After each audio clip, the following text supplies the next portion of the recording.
O tema da aula de hoje, a expansão comercial europeia e o continente americano.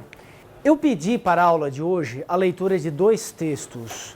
A introdução do livro do grande Vitorino Magalhães Godinho, Os Descobrimentos da Economia Mundial, e o primeiro capítulo do livro do Immanuel Wallerstein, O Sistema Mundial Moderno.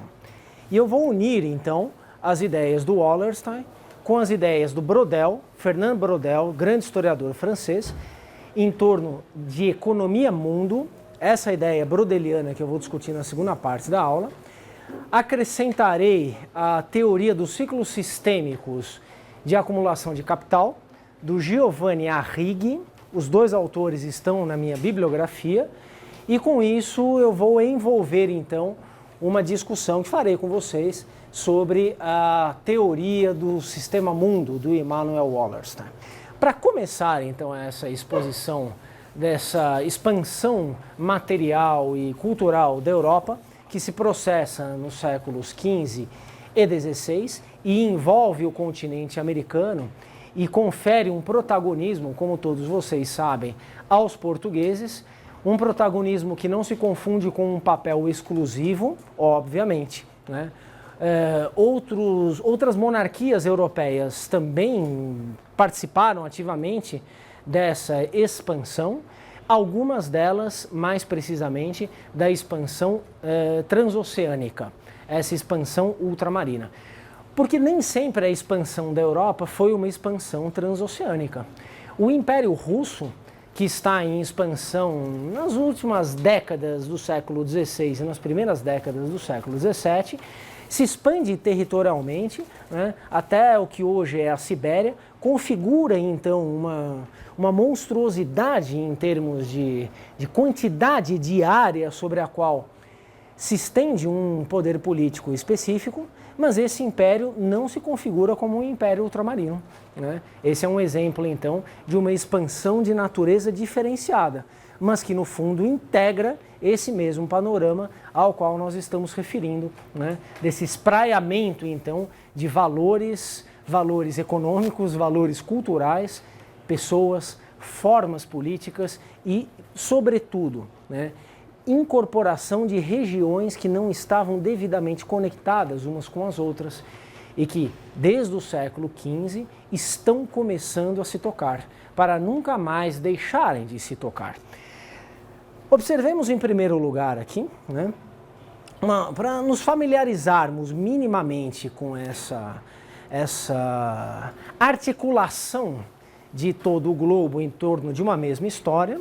Esse mapa está publicado no terceiro tomo da obra do Fernand Braudel, Civilização, Material, Economia e Capitalismo, e mostra, né, em linhas gerais, a territorialidade do comércio europeu. Um comércio regular, não um comércio casual, um comércio constante. Esse comércio, então, ele se faz pelas vias marítimas, interligando o mar Mediterrâneo com o mar do Norte, o mar Báltico, a Península Ibérica, uma parte do Oceano Atlântico, isso por volta de 1500, já em direção ao Mar Vermelho. Todo o continente europeu está banhado por esse comércio continental, né? Envolve o norte da África, uma parte da Península Arábica, uma parte, então, do leste da África, em direção à Escandinávia. Rotas terrestres cruzam de norte a sul esse continente e se expandem novamente em direção à Rússia e em direção à Península Arábica. Isso por volta de 1500. Isso é regular. Esse comércio aí não tem volta. É um comércio estável, é um comércio forte e seguro.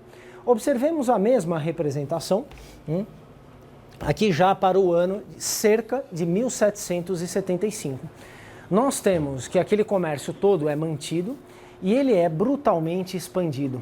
Ele já inclui, então, o Oceano Atlântico, toda a costa africana, seja ela a costa atlântica, seja a costa índica, o extremo oriente, com exceção feita à atual Oceania, que estava, enfim, começando no final do século XVIII a entrar nesses sistemas de distribuição de mercadoria, de navegação, né? Então as viagens célebres do Capitão Cook no século XVIII são um marco fundamental dessa incorporação da Oceania nesse sistema de dimensões globais. Mas aqui ainda não é uma incorporação regular.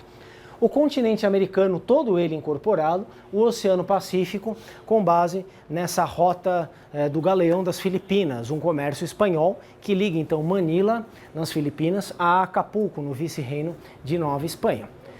De modo que nós temos então, nesse último quartel do século XVIII, uma globalização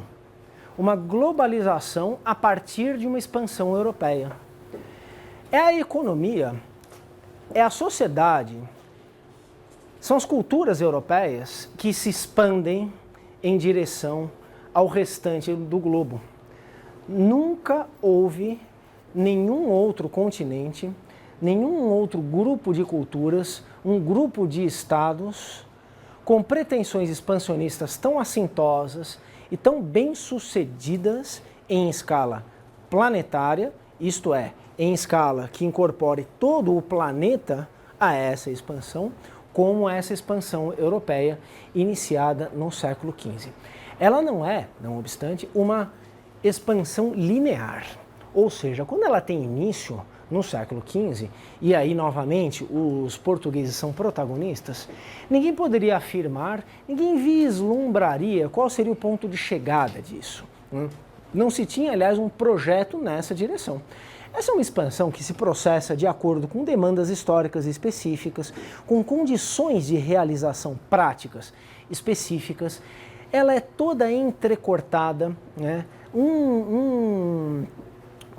Uma etapa dessa expansão não conduz necessariamente a outra etapa. O produto final, isto que nós poderíamos chamar de uma globalização, com base então nessa expansão europeia, esse produto final, né, não está inscrito necessariamente na lógica, na natureza dessa expansão desde sempre. Resulta ser assim, mas a história ela não caminha numa direção pré-estabelecida, pré-determinada, né? Pelo menos não a história dos grandes fenômenos, dos grandes acontecimentos, dos grandes processos.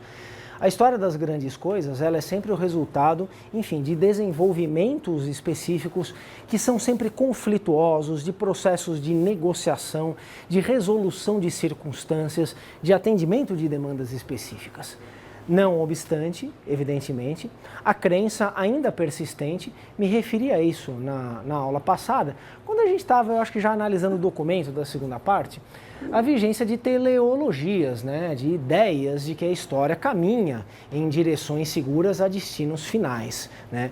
Eu me referi a uma teleologia de tipo cristã, me referi a uma teleologia iluminista, me referi a uma teleologia comunista, né, que em diferentes momentos, por diferentes motivos e com base em diferentes argumentos, conceberam que a história, de algum modo, seria resolvida por acontecimentos finais. Dessas teleologias, dessas três, existem outras teleologias ainda disponíveis, sem dúvida nenhuma a teleologia cristã parece ainda a mais dotada de vitalidade, né? Pelo menos é nesse tipo de história que acreditam o maior número de pessoas dentre aqueles que acreditam, mesmo sem formular com muita clareza, mesmo sem parar para pensar nisso como um conceito de história, acreditam que a história caminha para um ponto de chegada conhecido desde antemão. Aqui, então, temos que nos desprender de qualquer teleologia que implique uma concepção errônea de que desde sempre a Europa estava se expandindo em direção a essa dimensão aí, né? Em direção a essa globalização. O termo globalização é um termo muito atual, né? Ele é um termo muito veiculado, enfim, pela intelectualidade, pela imprensa, pela opinião pública, pelos analistas sociais, pelos economistas dos dias de hoje. Quer dizer, é uma palavra que está aí, enfim, na televisão, que está aí na mídia, que está aí na cabeça das pessoas que pensam o mundo de hoje. Ela é uma palavra que faz muito sentido, né? Agora, depende de que tipo de globalização nós estamos falando, né? Se a globalização significa, já adianto, de modo tremendamente ingênuo, uma uniformização absoluta de padrões, né, implicará um fracasso interpretativo, né? Essa globalização dos dias de hoje, sem dúvida nenhuma, possui denominadores comuns, possui vetores de homogeneização, né? Tem a ver com uma aproximação em escala inédita, em intensidade inédita, de diferentes partes do mundo, uma aproximação potencial, claro, né? Que teve início nessa expansão do século XV. Né? Ora, mas o que tem a ver esse mundo aqui do século XV com o século XXI em termos de comunicações ou em termos de fluxo de pessoas? Né? Aqui, né, uma volta ao mundo, se bem sucedida, levaria pelo menos uns 6 anos. Praticamente impossível conceber uma volta ao mundo em menos de 6 anos. Então vamos supor que um barco saia de Portugal e circunnavegue a África, num determinado momento precisa cruzar o Oceano Atlântico em direção ao oeste para pegar a rota do Cabo das Tormentas, passar pela África do Sul, seguir para o Oceano Índico, enfim, dar lá no Pacífico, voltar ou fazer uma rota contrária. Dá aí uns 6 anos. Para, recarrega, conserta, descansa, espera a época favorável da natureza, não é? Hoje, enfim, em 2 dias você pega um avião de um lugar para o outro e de outro lugar para o outro e, em tese, você pode dar a volta ao mundo. Aproveitando, né, muito menos do que se fizesse com esses 6 anos de barco, evidentemente, e sofrendo mais ou menos a mesma coisa, né? Pelo menos para as pessoas altas que têm que entrar num avião, sabem do que eu estou falando, uma tormenta horrorosa, né? Não sei que você vai de primeira classe, mas é um privilégio de poucos, né? Bem, essa diferença enorme, por exemplo, do tempo de uma viagem do mundo, não deve obliterar a constatação de que foi no século XV que uma viagem, no começo do século XVI, para ser mais preciso, que uma viagem ao redor do mundo se tornou possível pela primeira vez. Por que ela se tornou possível? Porque ela se tornou desejável. Porque criou-se uma demanda em torno de uma viagem ao redor do mundo. Por exemplo, aquela intentada por Fernão de Magalhães, justamente no começo do século XVI. Ele não completou essa circunnavegação do globo, mas os seus imediatos completaram a viagem. Foi a primeira volta ao redor do mundo, essa empreendida pela armada de Fernão de Magalhães, né? Bem, criou-se uma demanda, a partir daí criou-se uma solução, buscou-se então um determinado objetivo. Porque antes disso ninguém queria dar a volta ao mundo, isso não interessava a ninguém, isso não faria nenhum sentido como uma projeção de uma expansão material, como obtenção de determinadas condições tecnológicas. Essa é uma demanda criada justamente pela expansão material e cultural da Europa. Estamos então mais ou menos no mesmo diapasão, né? Ainda que uma diferença brutal de tempo. E essas comunicações então? Porque hoje em dia nós podemos falar em tempo quase real. Não se esqueçam que as comunicações digitais implicam sempre uma defasagem de alguns segundos entre a realidade e a captação dessa realidade pela transmissão digital, não é? Enfim, quem assiste futebol na TV sabe do que se trata, né? Aqueles jogos importantes, você sempre sabe se saiu um gol antes de ver na TV, porque tem sempre um cretino gritando no prédio ao lado que está escutando pelo radinho, né? Então bateu o escanteio, já estão comemorando, né? Sim, porque a transmissão do rádio é mais rápida do que a transmissão digital. Mas vamos admitir que isso seja uma transmissão em tempo real. Ora, eu me lembro na década de 90, e eu era estudante de história, eu pude assistir a Guerra do Golfo, iniciada então, enfim, pelos Estados Unidos, a Guerra do Golfo em tempo real, né? A CNN, você lembra disso? A CNN transmitindo. Atrativo para os jovens e de repente entrou a guerra. Isso, urgente, rápido, né? Isso, pronto. Vai começar o bombardeio, né? E aí a CNN transmitindo aquilo lá, né? E aí você assistindo lá, tal, agora cansei da guerra, vamos mudar, tal, né? E isso ainda pode acontecer, né? Então, enfim. Torres Gêmeas também, né? Eu estava assistindo desenho. Isso.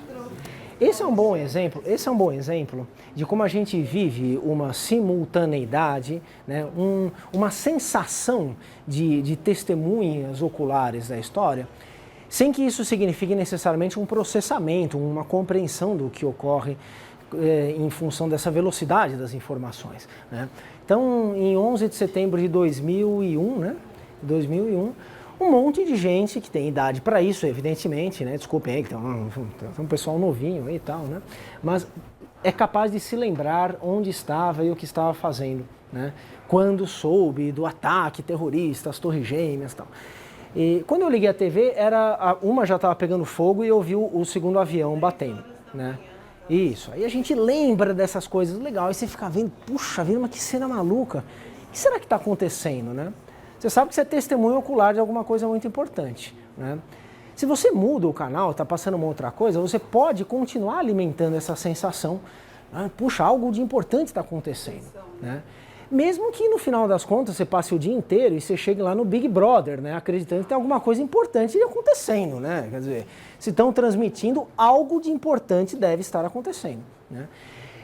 Claro, é uma caricatura, né, esse exemplo hipotético que eu dou, né, de um ataque das Torres Gêmeas até o Big Brother, né, para dizer que essa quantidade de informações não traz necessariamente as condições, ou não traz de imediato as condições de compreensão daquilo que nós estamos vendo, né?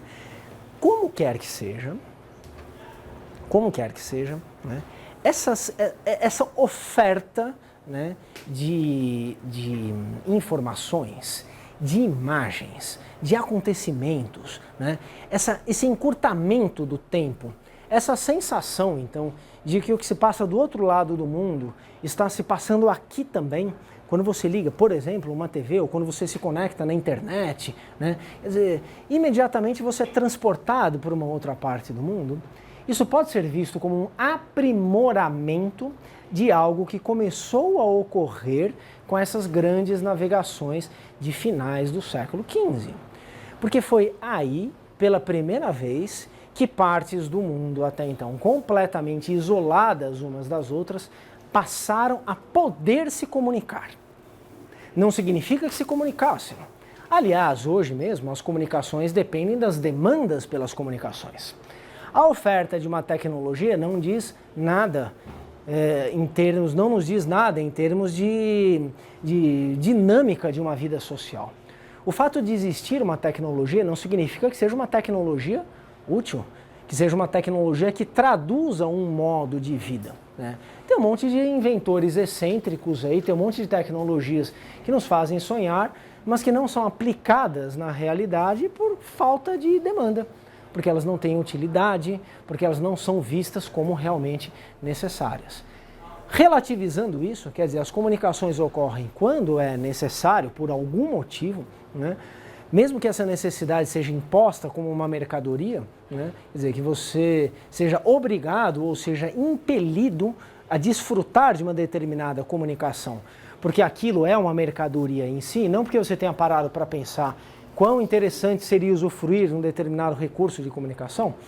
De todas as maneiras, essa possibilidade, então, de se ligar com outras partes do mundo e do mundo todo se ligar, começou a ocorrer com essas grandes navegações, né? Foi aí nas palavras, então, desse grande historiador português Vitorino Magalhães Godinho, né?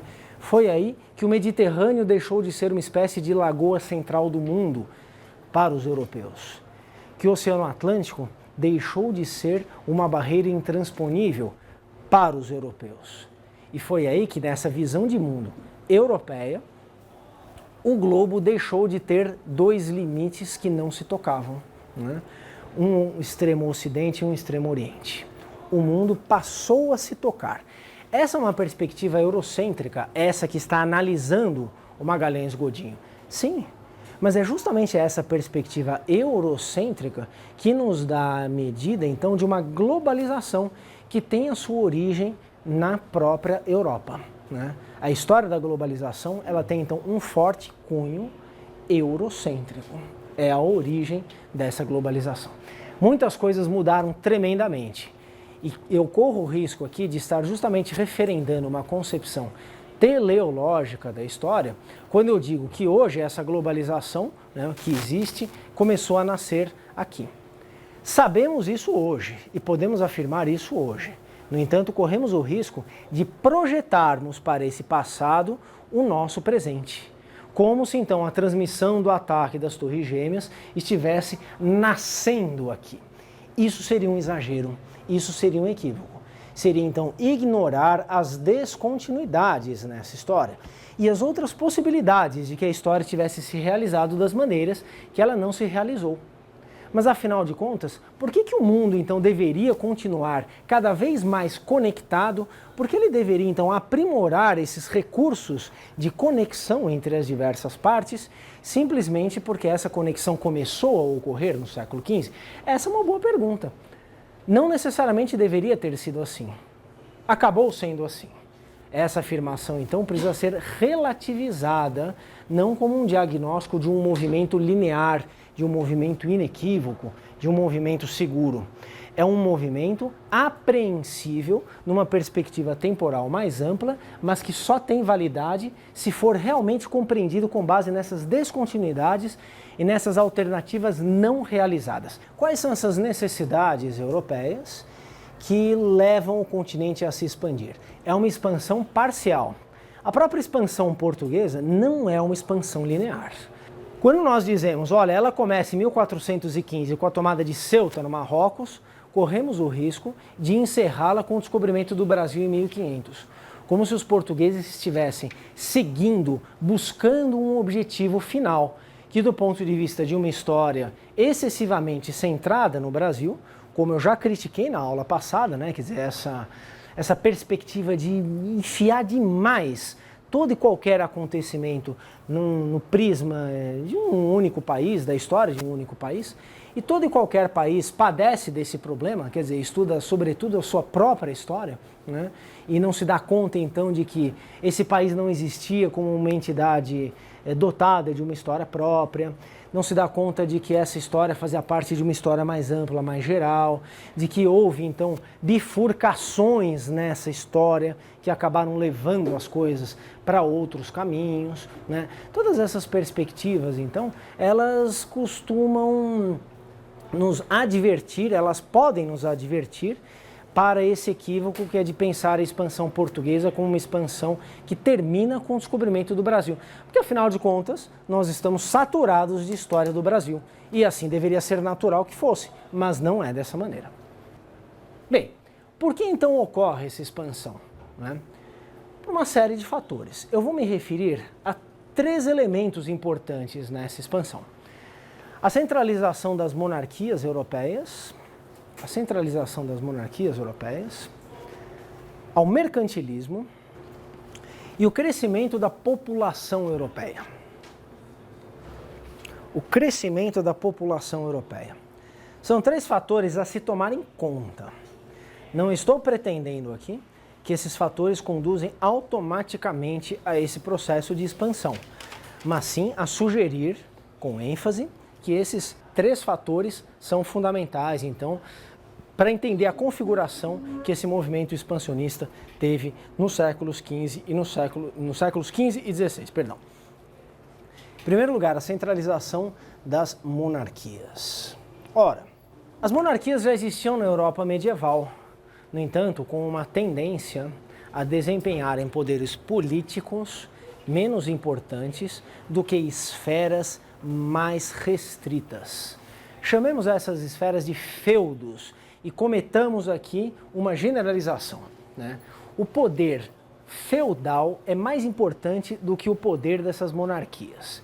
As monarquias existem, elas podem existir, elas são distribuídas, enfim, em ducados, em reinados, mas elas não são monarquias capazes de centralizar um conjunto de ações que se mostrariam decisivas para essa expansão no século XV. Sobretudo, a capacidade de acúmulo de capital. Acúmulo de capital em escala diferenciada.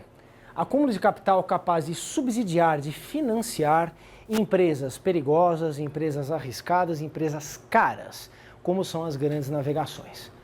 Não são as grandes navegações e empreendimentos puramente das monarquias europeias, puramente públicos, como nós diríamos hoje.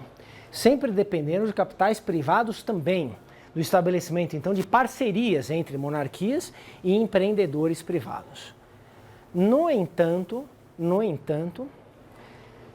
se já existia capital, se já existia estrutura de mercado, pelo menos desde o século XIII na Europa, é nesse século XV que a concentração de poderes políticos na esfera de algumas monarquias permite o início de um acúmulo de capital em escala diferenciada. É bom vocês terem em mente uma absoluta unanimidade, porque é já uma simples constatação da parte de todos os grandes estudiosos da história do capitalismo. Nunca houve na história desse sistema, do sistema capitalista, uma incompatibilidade essencial entre gestão do capital, circulação do capital, multiplicação do capital e atuação do Estado.